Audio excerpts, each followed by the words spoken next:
Hey, folks, welcome to the second episode. Wow, that light is killing me.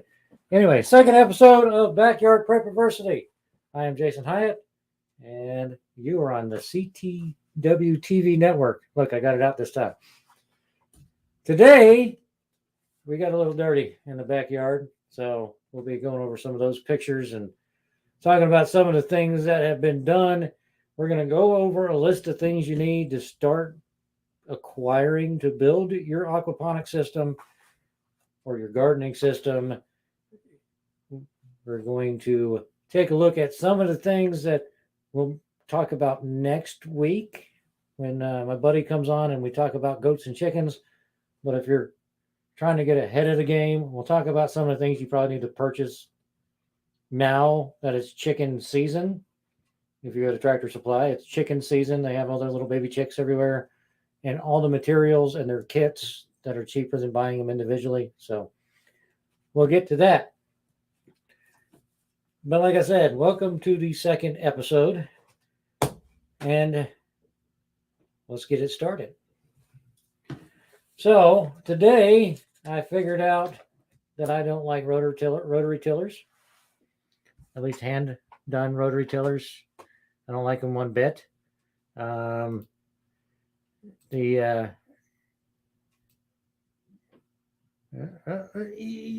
it is. Okay, still a little fuzzy on the edges, but I'm sore, as most of you guys will be if you embark on this journey in life. But majority of you probably don't have access to farm implements, aka my lovely Betty Lou, my 1968 Ford 2000 three-cylinder gas tractor, which I can't use because the lift arms aren't working, which we will do a whole segment on rebuilding the top plate for that thing. Well, at least pictures, and we'll talk about it, because y'all probably don't want to see a video of me cursing and screaming and throwing tools. But that way I can use the lift arms, and then I can get the PTO-driven Yanmar 6-foot wide rotary tiller out and do this a lot quicker. But since you guys cannot or may not have access to these tools, these farm implements like I do, I went and borrowed a old Craftsman tiller that my buddy put a Predator motor on from Harbor Freight because the last one blew up. And I've been doing this tilling by Armstrong method. And it's been entertaining, to say the least. So today we tilled a 16-foot wide by 12-foot long section of the area. And I'm going to start popping these pictures up. So bear with me as I get to them. All right.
I don't know if you guys could hear me during all of that.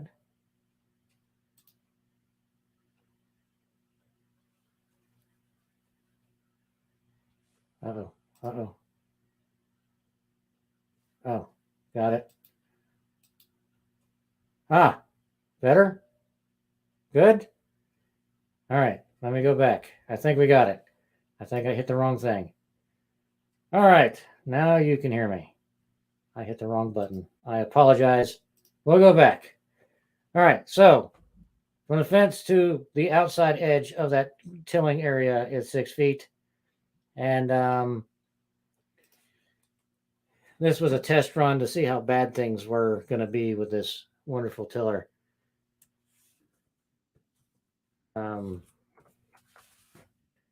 And I was right, since we planted a mix of different types of grasses with clovers and everything last year for our goats that we had in here previously.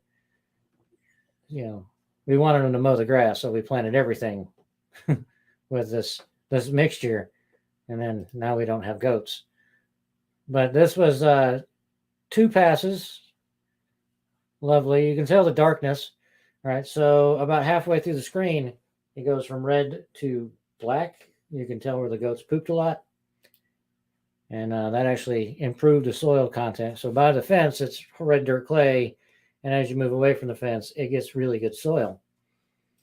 And this is how I ended up. That's 6 passes with the tiller, trying to get it ready.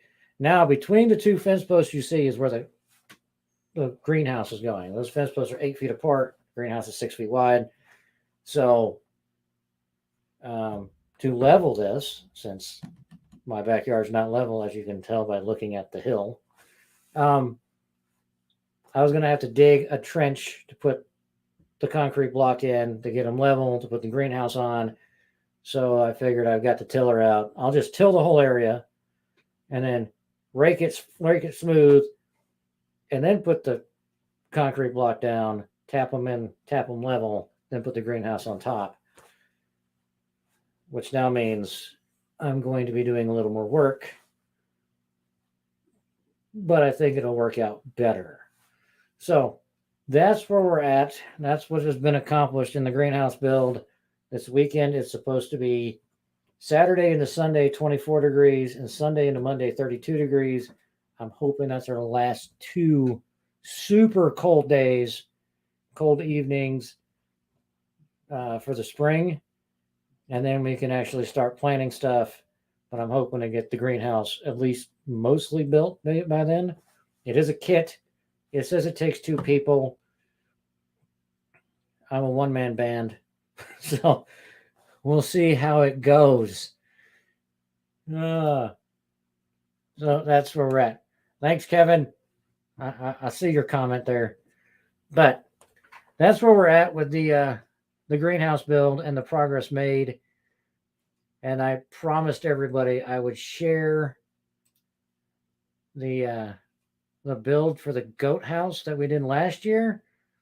This is all scrap wood that I found in piles by the contractors that were throwing everything out after building houses in our neighborhood.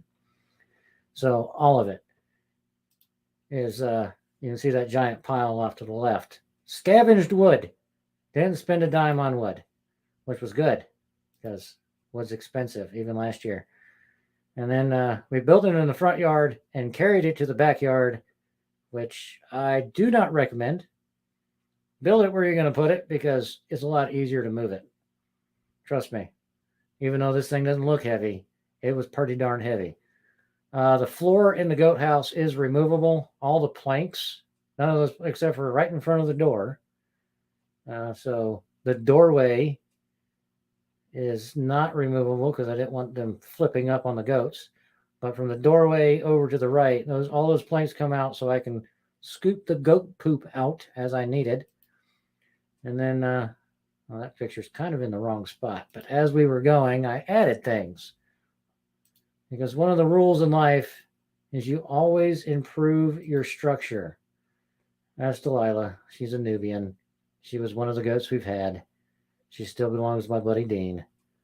But that's how it was. So this was our goat enclosure. As I was talking about on our live video earlier, the area we're working in to put our aquaponics garden in is 24 foot wide and 56 feet long. It has an 8-foot gate, 4 foot tall no climb fence because we have dogs. And yeah, those were the goats. And that was Fred. But as you can see, we got all this wonderful foliage back there. And those are the 2 baby Nubians in their new place. And you can see, we have a hot fence.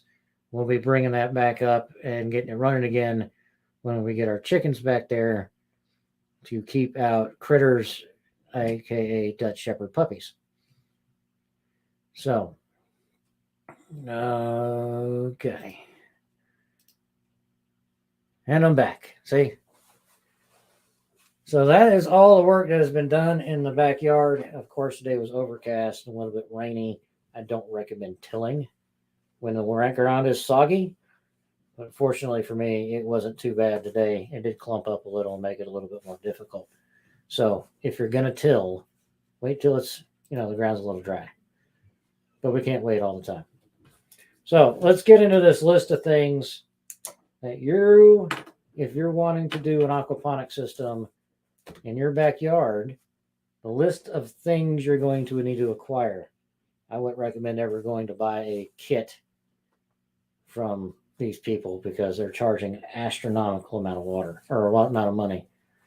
And yeah, water is one thing you're going to need. But your basic setup is a tank, one tank for your fish. You're going to need a water pump. You're going to have to build a grow bed. You're going to need some type of media, grow media, air pump and air stones. They go together. And your pipes and tubes. I know, sounds pretty basic, pretty basic, and it is. Because aquaponics, well, you're going to need bulkheads or seals too, because if you're going to run holes through tanks, you're going to have a way to seal it. But aquaponics is pretty simple. It's using fish poop to fertilize it, to make fertilizer for your plants, and it is self-contained, but we all know plants use water, so eventually you're going to have to replenish some of your water, and it evaporates, so you're going to have to replenish it. And I have a plan for that, not having to hook up a water hose, but we'll get there. But the basic aquaponic setup is relatively simple. You got a tank prepared for fish to live in and create waste. You got an air pump with air stones, aerate the water. You got a water pump to force the water, nutrients, and air into the growing beds. All right, so the plant roots are anchored in growing media. They soak with the water, air, and nutrients. A drain pipe, gravity feeds the water back to the fish tank, and the cycle repeats infinitely, unless the tank dies. Or unless the pump dies. They do recommend having at least one fish per plant you want to grow.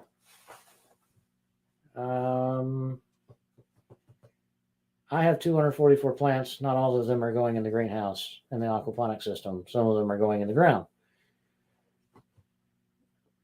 But I am digging a 3 foot by 4.5 foot by 4 foot deep pond inside the greenhouse, which comes out to 54 cubic feet, which is 403 gallons. So one thing I figured out today while mathing is I need a bigger pond liner.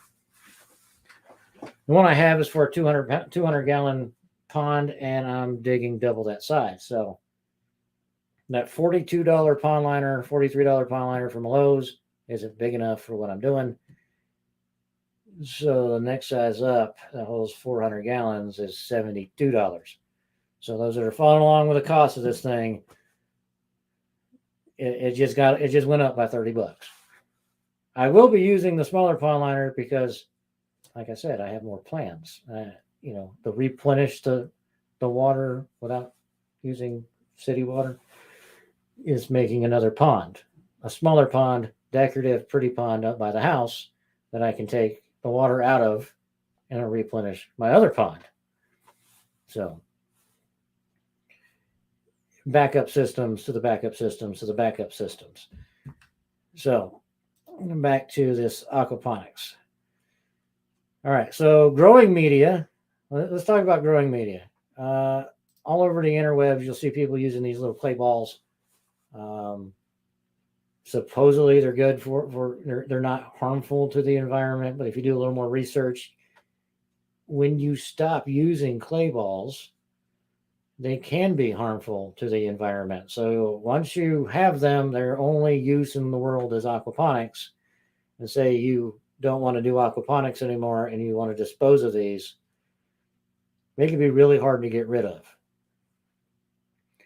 Mostly there's choking hazards for small animals, and they get crushed and they're introducing different nutrients into the ground that maybe your yard or the ground that you're at. I don't know, nitrates, nitrides, and all this other stuff. They're saying it can be harmful, but my point of not using them is they're super expensive. For like 30 pounds, you're over $100. And that's not cool with me. So I will be using lava rock because it's lightweight, it's readily available, it's inexpensive, and it's actually better for your plants. Because as the water goes up, it deposits the nutrients in the holes in the lava rock, and the water recedes, your plants still have, all those nutrients in the lava rock. And like I said, it's cheap, it's lightweight, and it's useful. And as all the research has told me, it's better for me. They say you can use river rock as long as it has a low carbonate base in it. So to test it, you're looking for, you get a bunch of them, you put it in a jar, and you fill it up with white vinegar. If you got a ton of bubbles, don't put it in your aquaponic system, because it will mess up your pH balance and can kill your plants and kill your fish. But if there's no bubbles, no harmful stuff, you're good to go. So you can use lava rocks. Good thing about aquaponics is there's no dirt. You don't use dirt at all. Matter of fact, when you grow your seedlings, you clean all the dirt off the roots, put them in the rocks or in your grow media, and you bunch it up against it and let it go. No dirt.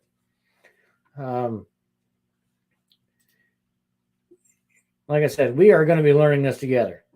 So your grow beds. The grow bed is your other container used for aquaponics. It holds the growing media plants and bulkhead that connects the drain pipe, which returns the water to the fish tank.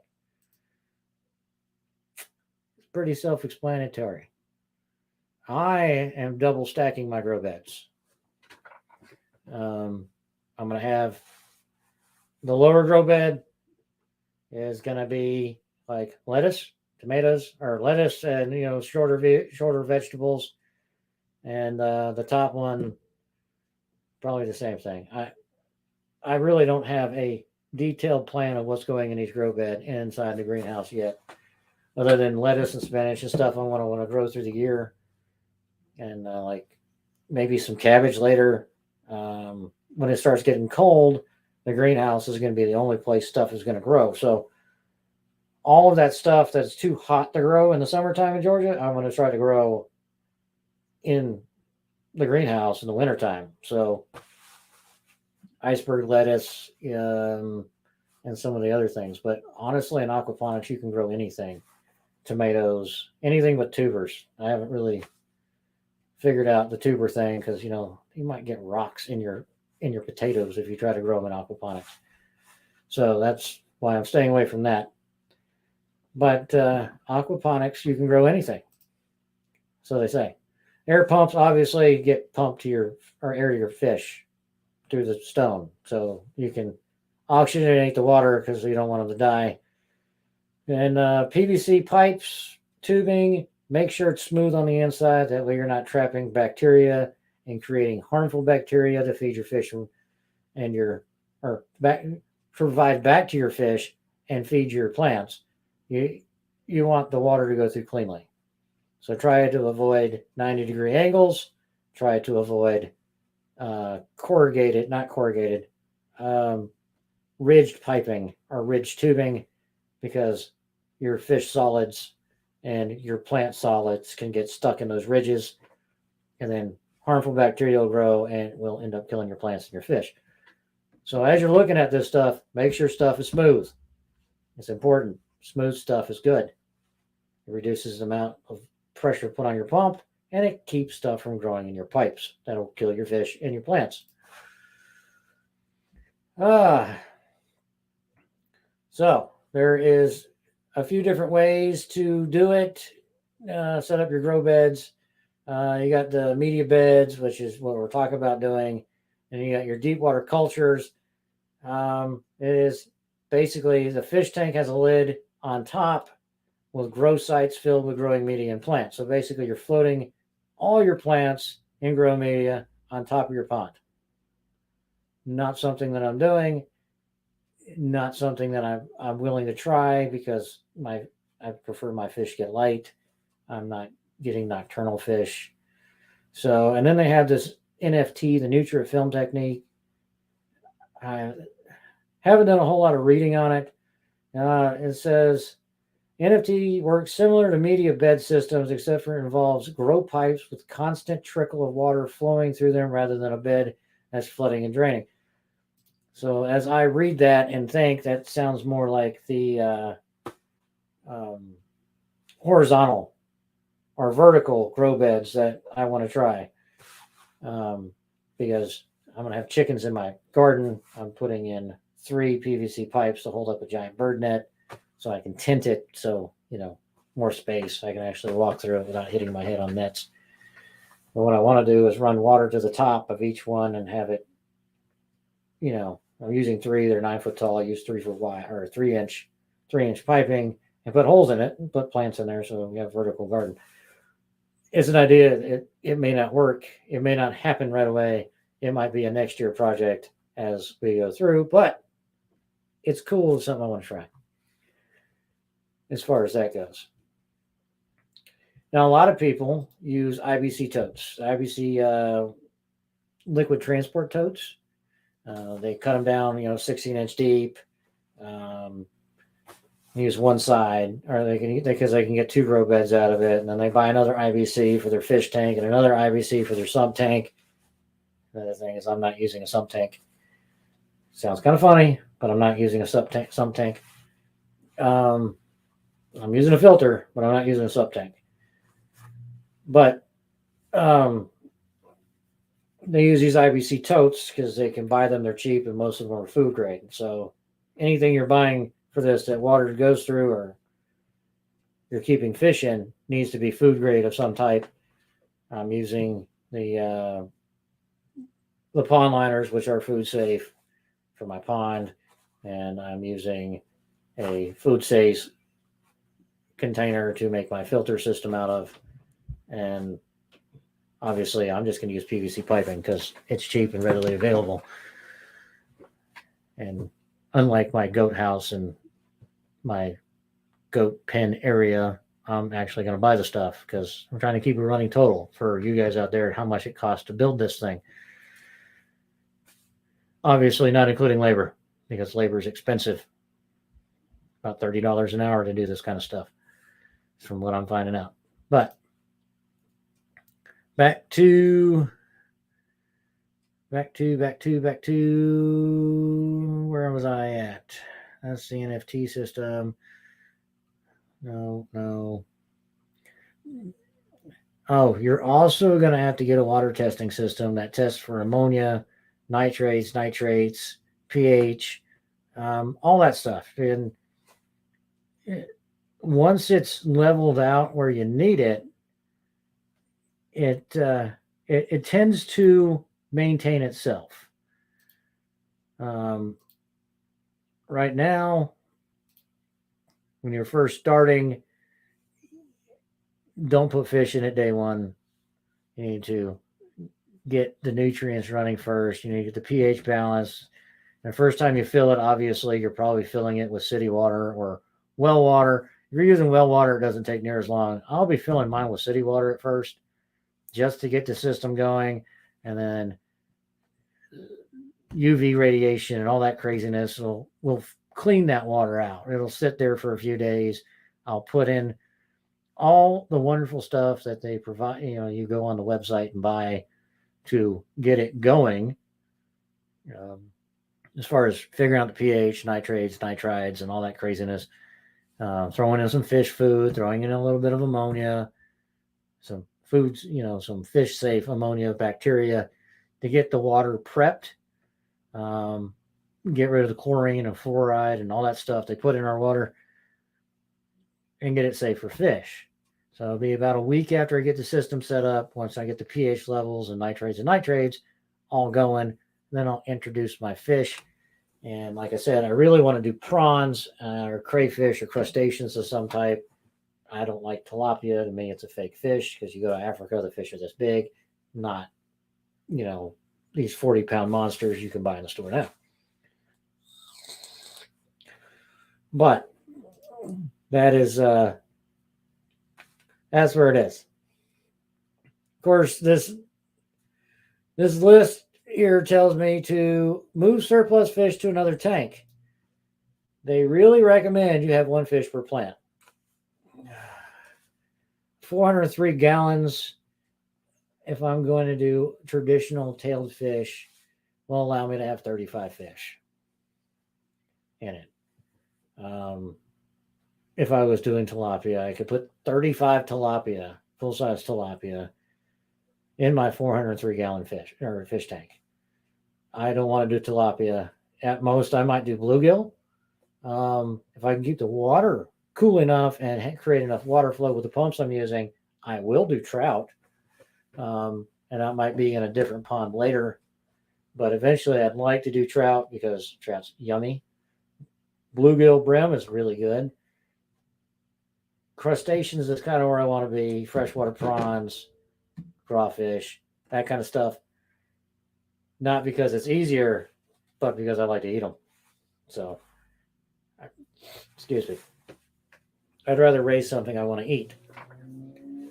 And I was watching a YouTube channel the other day. This guy in Australia, him and his wife did a challenge in the Australian wintertime to survive only on what they grow in the backyard. And since it's wintertime, it was pretty entertaining, because basically leaf vegetables is all they had. Maybe some carrots, potatoes weren't growing, onions were growing, but they didn't really have a protein source, because their chickens were for laying eggs, and they didn't have a whole lot of chickens laying eggs. So his wife was getting eggs, but he wasn't. Their quail that they raise weren't at the point where they should be eating them.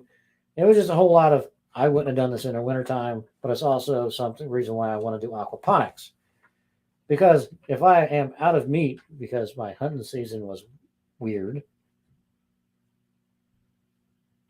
Anyway, if I don't get meat in the wintertime during hunting season, then at least I have some type of protein, more than one proteins in my backyard that I can go to and survive off of. Freshwater prawns are basically baby lobsters. They're pretty good size, and they're tasty. So I can have prawns, chicken eggs, a chicken that's not producing, something. I can put meat on my table, along with potatoes and carrots and beans and all this other crazy stuff that we're growing. And as far as the experiment goes, I underestimated the amount of time, or overestimated the amount of time it would take for those plants to grow. 4 days. 4 days in that first little greenhouse box. So Saturday, I planted another 154 plants in the method we were talking about. And I will check them tomorrow to see if anything's sprouting in those. And what the rate is right now. No, that was Sunday. So right now they've only had 2 days. So I'll check those tomorrow, figure it out. What's growing faster, the egg crates or the greenhouse boxes. But obviously I can't do anything with them yet, because it's going to freeze this weekend, and all of them will die if I put them outside. Unless I get the greenhouse built by then, which is the plan. We're trying here. We're trying. So I want to put this out there on the interwebs. Any questions or comments, go ahead and post them up, and we'll try to find the answers for you. If I can spell. I can't spell today. I can't type today. We're getting there. We're getting there, I promise. All right, back to this wonderful thing here. Selecting fish. The average aquaponics system, carp, crappie, catfish, goldfish, tetra, and tilapia are the safest species to choose. Are we going to eat carp or tetra or goldfish? If we got really, really hungry, maybe. And I don't even want to eat tilapia. So none of those are on my list. Catfish might be an idea. I'm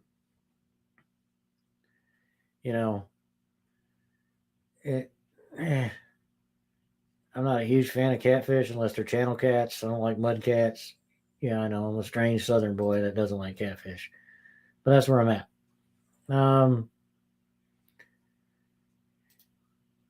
Now, there's a list of pros and cons for these store-bought aquaponic systems. So the pros, comes with everything, built by professionals, includes instructions, custom made, tailored to your order. Most of them have a 30-gallon reservoir. And like I said, they cost a ton of money. That's the cons. Like a lot. I was looking at them today. You're looking at, for a setup that isn't just you put it on your back porch and it's like 30 gallons of water, you're looking at $4,000, $5,000, $6,000, $7,000 for a system. And that's not including plants or fish. You still have to go out and get those. And I'm already with the greenhouse and the pond liner and the concrete blocks, and not including labor and fuel cost. I'm already $1,000, just over $1,000 in building mine, but it's not $7,000. I still got to build my 2 grow boxes, which I already have 2 built. I just got to turn them into aquaponic system, and they're not going in the greenhouse. So I've already got 2 of those. I just got to convert them. I built those a couple of years ago, but we still got to build the rest of the stuff. The bird net cost me $30. It's a 50 by 50, 2.4 inch netting. Yes, and I said my grow yard is 56 feet long. Well, like I said, it's only 24 foot wide, so I can basically cut this thing in half and then piecemeal it together if I have to. And that's kind of the plan. It's $30 is, not very much, and PVC pipes not very much. So we'll make this work. It's the plan of action. So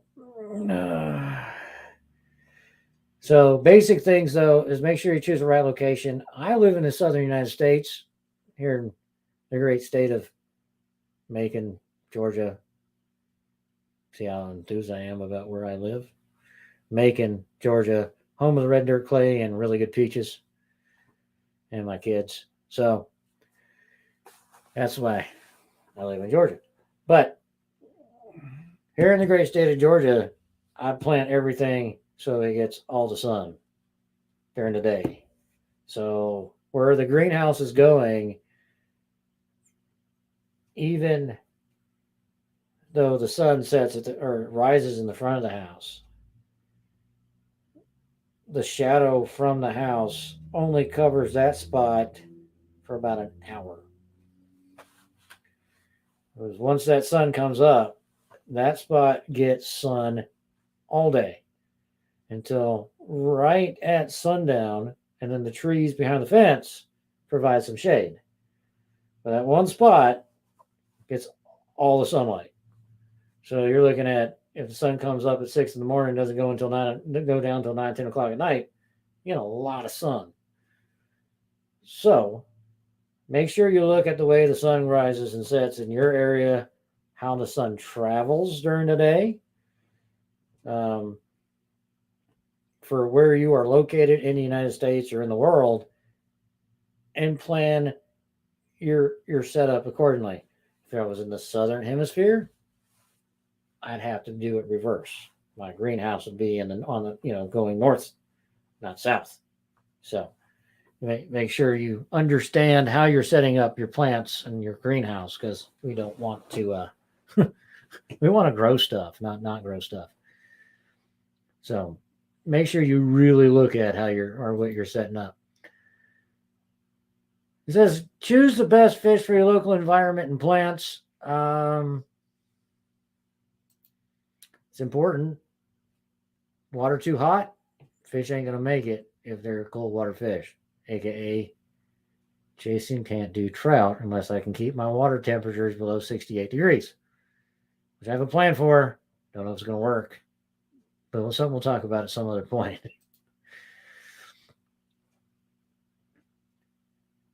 Keep your system well balanced and equipment clean.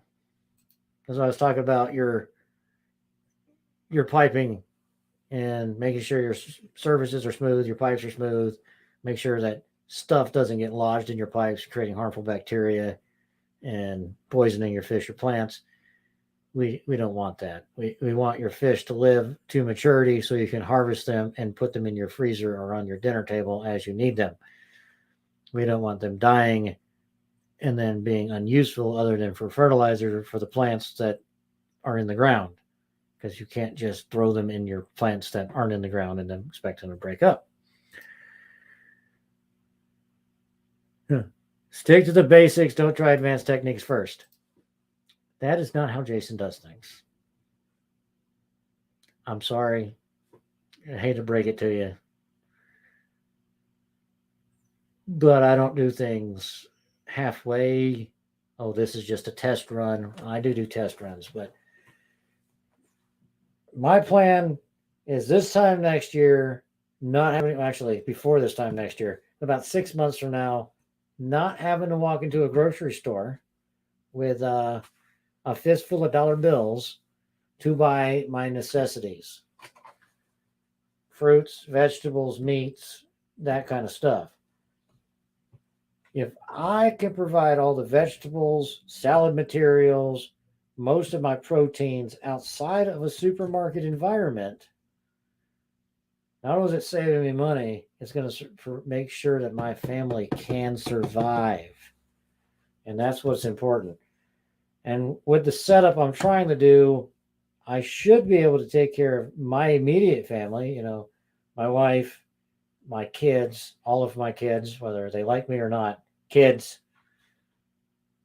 whether they want my help in that situation or not whether they like me.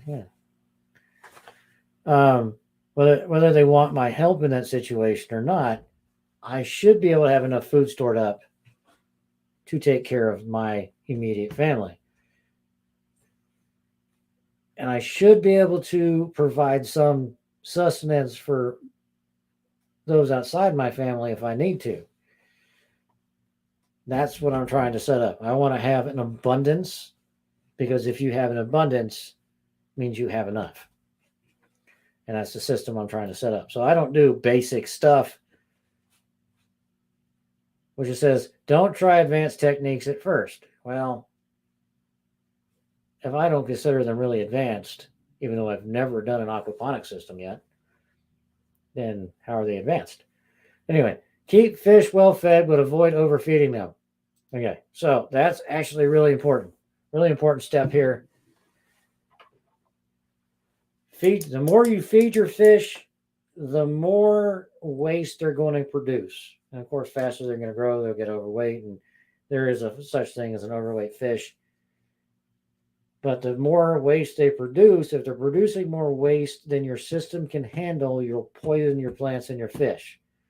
So you have to monitor how much you're feeding your fish and how much waste is produced by testing the pH levels, nitrites, nitrates, and ammonia in your water.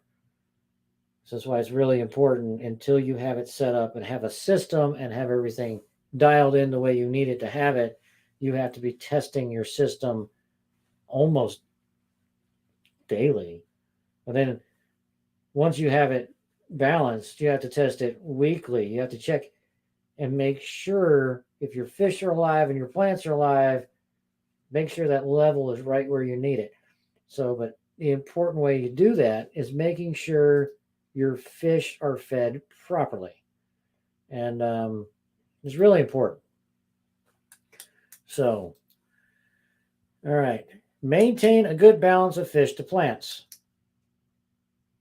That's what I was talking about.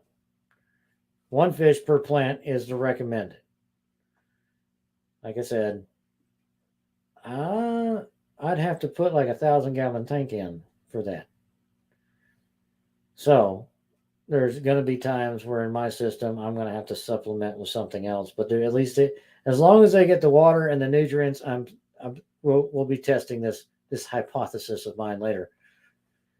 So once we get it running, we'll see. We'll see if that rings true. Avoid overcrowding the fish tank. Move baby fish to another tank. There's a couple reasons for this. If you have fish spawning in your tank, great, amazing. You want that. And you have a self-sustaining, population of fish. That's great. However, fish fry die faster than adult fish. So you're going to be messing up your pH balance. 2, adult fish eat baby fish. So as soon as your fry hatches, if you didn't notice, or the fish you use are doing live birth, you're going to want to take a little skimming net and grab all those baby fish and move them to another pond. See, this is why I'm building another pond. A second pond. Not only is that to feed the water back into my system as it needs, it's also to move my baby fish into until they are big enough to go in the main tank, and I harvest the other fish out. You got to be planning in advance for this kind of thing. You can't say, oh my God, the fish had babies. Now I got to go build this other spot or create another tank. So do that beforehand, plan for it. It's going to happen. Fish do spawn. It says, react to situations as they arise. Don't dilly-dally. Which is true. However, plan ahead, anticipate the problems you're going to have, and then try to fix them before those become problems. Obviously, there's always going to be an emergency. I plan on having at least one backup pump. None of my electrical system, after I get it set up, will be on the grid. I want to be running solar panels, off-grid situation, off-grid completely. So my pumps will run off solar. My lights will run off solar. My grow heaters will run off solar. Everything I have that's going into this will eventually be running off solar purely. Whether that means I'm putting in the 1,200 watt system, which is what I have in the back of my head that I want to do, running a battery bank to run inverters so I can provide 110 instead of running everything 12 volt, or just running a solar panel to a battery to a 12 volt setup, which is probably what it will start out being. A small, 12 volt solar panel, 100 watts, going to a battery running a 12 volt system. It'll work. It's effective. It's cheap and readily available. But eventually, the plan is to run a big enough solar panel system to run big pumps and bigger electrical footprint without being on grid. Keep a notebook, track progress, and learn from mistakes and successes. Well, that's with everything in life. Figure out how you're going to do things before you're going to do it, and then keep track of the way you were doing it that worked or didn't work. It's like anything else we do in life, I think. I've got notebooks. I've got a bunch of these things that just, constant reminders of everything that I've done, because up here in my head is a little metal plate because I drilled a hole in it and I forget a lot of things, which is why I keep learning things, because the more I learn, the more I forget. So I might as well make good use of it. That's how I see it anyway. But make sure you know what you're doing. So like every time you test a pH and nitrates, ammonia system, ammonia in your tank, write it down so you can keep track of it. Be like, all right, this week it was at this level. These were at this level. These are my readings. These are my findings. We're good. Next week, oh my God, they're different. Everything's still alive. They're still in that bit of, they're still in that marginal area. They're not killing anything. But I look back and say, oh my, my ammonia is wrong. Too much ammonia is bad. So you figure out what you did different between week 1, week 2 by looking at your notes going, I harvested 2 fish. I forgot to change the amount of food I'm putting in there. Now these fish are eating too much. It's changing the amount of ammonia. So make sure you take notes.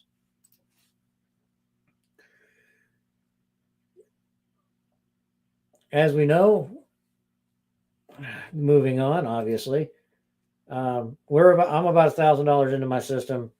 Obviously, $800 of that cost is my greenhouse. So if you're not putting it in a greenhouse, it's going to cost you less. And a lot of these aquaponic systems you see when they're saying, oh, it's going to cost you at least $1,000 to build, they're buying pre-made tanks. So they're going to Lowe's, they're going to an aquaponics store, or going online and ordering, and they're buying a ready-made tank for the fish, and those are quite expensive. Whereas me, I'm digging a hole in the ground. I'm going to line it with concrete and put a pond liner in it. The reason I'm lining it with concrete so the sides don't cave in on me. I don't want to kill my fish. I want them to stay there. So that's the plan with that. I'm cutting I added cost by doing the greenhouse. I'm cutting cost by not doing an above ground tank.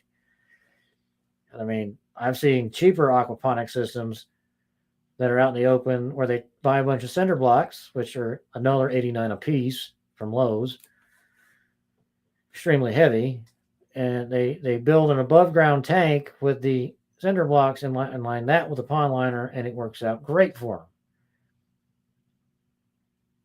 And if my in-ground tank doesn't work, that's what I'll do. But right now, I want to try this in-ground tank. Haven't seen really any of those setups working other than, people doing the stuff where they skim, the on top of the water method, deep water thingy they do. So that's why I want to do this in-ground tank.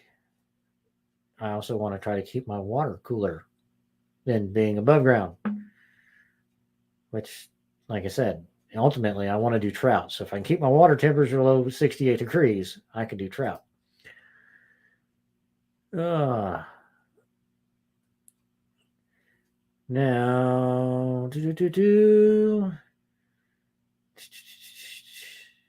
there's the other one. All right. So we were talking about what plants we can grow in the aquaponic system, and I got a nice little list.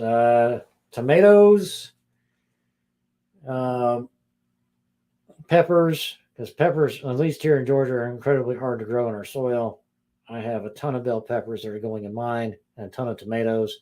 Cucumbers also going into mine. Eggplant, not a fan of eggplant, so I'm not growing any eggplant. I might add it later to see how it does. I'm only growing romaine lettuce right now. I might try iceberg in the wintertime, but lettuce is one of those really, really hardy plants for aquaponic system. Cauliflower, I have 10 cauliflower plants already started. They're growing in a big way right now already. So cauliflower, broccoli is going in my aquaponics. Spinach is one of those, like I said, leafy greens, great for aquaponics and hydroponics. And I am definitely doing spinach. I've got 40 of those seedlings already started for spinach. I like it better than lettuce. It actually has nutritional value. Green beans, another one. Squash, these are all the ones that you saw me put in those little grow containers, are all great for aquaponics. Peas, cabbage. My wife's Irish. Eventually I'll do cabbage. It's more colder environment than the middle of the summertime Georgia.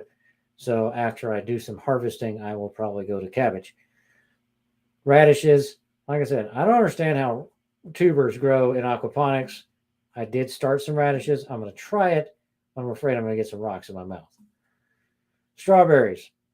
Those are the things that I want to do those vertical aquaponic systems for.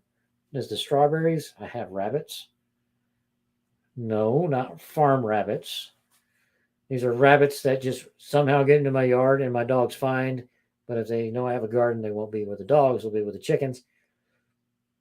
So I really don't want my strawberries on the ground. That's what I want to do. Those take those 3-inch PVC pipes that are going to be holding up my bird net in a tent formation. There are going to be 3 of those, 9 feet long, that I want to turn into vertical aquaponic gardens. And strawberries do really, really well in those. Since I'm going to have a bird net, I don't have to worry about birds coming and eat my strawberries.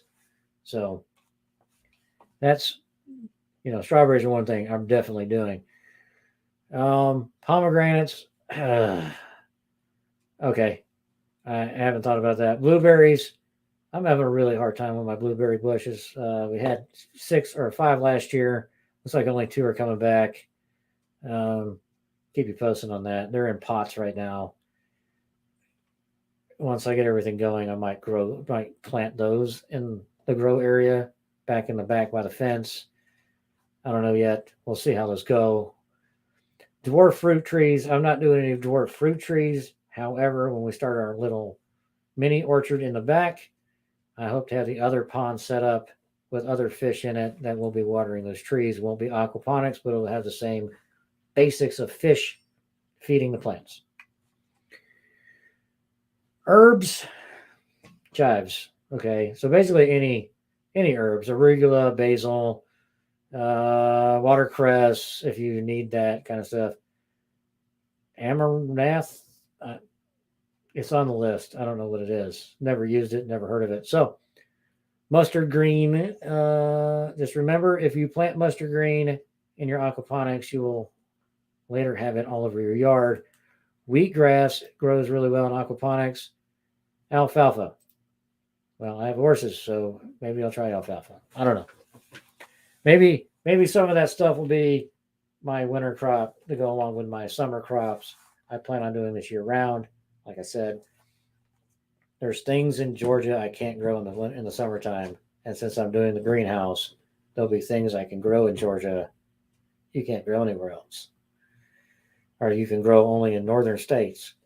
And since I'm using lava rock and one of my favorite berries in the world is huckleberry, I am going to try to grow at least 2 huckleberry bushes in my aquaponic setup inside the greenhouse. I'm going to try it. They tell me they only grow in the mountains in Montana, Idaho, and nobody can seem to cultivate them into a farm. I don't know. Got to try it. I'm using lava rock. They grow in lava fields. So that is what it's at. And first and foremost, they say tomatoes grow the fastest in an aquaponic system. And I've got to believe them because the ones I've actually seen, you're looking at from plant to harvest 20 days in some aquaponic systems with tomatoes. If I can get tomatoes red in 20 days from the day from seedling to harvesting in 20 days, that would be amazing. I mean, I don't like tomatoes on everything, but I do like tomato sandwiches. A little mustard, a little bit of salt, 2 pieces of bread, rock and roll tomato sandwiches. My wife really likes BLTs, and if I'm growing lettuce and tomatoes, all I got to do is go to the woods and get some bacon. So we got ways to do things around here. So I'm going to ask you now, go ahead and join us, like our Facebook page. It's at Backyard Prep on Facebook, at Backyard Prep. Go ahead and go to our YouTube channel, like it. Guns, Vets, Survival, one word. On YouTube, you'll find all these videos. Go to CTW TV Network. If you're not there, CTW Media Group, there's Facebook pages and their YouTube channels.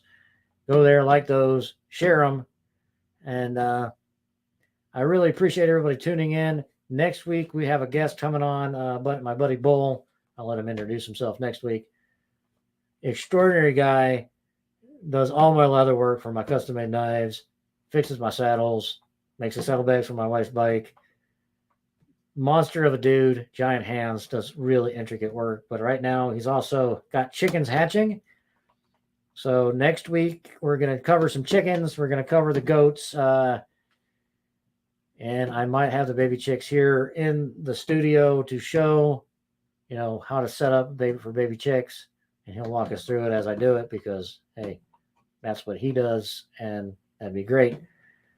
We're going to talk about goats, the problems with goats, raising goats, how we're going to do goats, and all this other fun stuff. Because I had goats, as you could see on the pictures from earlier, and it was an unsuccessful venture, which is pretty sad for me because I liked the goats. They were kind of cool. Hopefully, we get the guy from Australia to come on the show. Right now, we're trying to figure out some scheduling issues. It is a drastic change in time. So either I'm going to have to pre-record it and be up at 3 o'clock in the morning, or he's going to be up at like astronomical early or late night trying to get on the show to talk to us. So trying to work that one out. We'll figure out how that goes. And we do have a show scheduled about, alternative power means for your backyard and your home. Because we're not just going to talk about aquaponics and gardening on Backyard Prepiversity. We're going to talk about all of it. Things to get ready for the what ifs, if happens, and fun times that, we're in right now. So thanks to Dan Meadows for allowing me to do the show. Thanks to my wife for allowing me to do the show. We will see you guys next week. Love you all. Remember, it's your land, your survival. Y'all have a good night.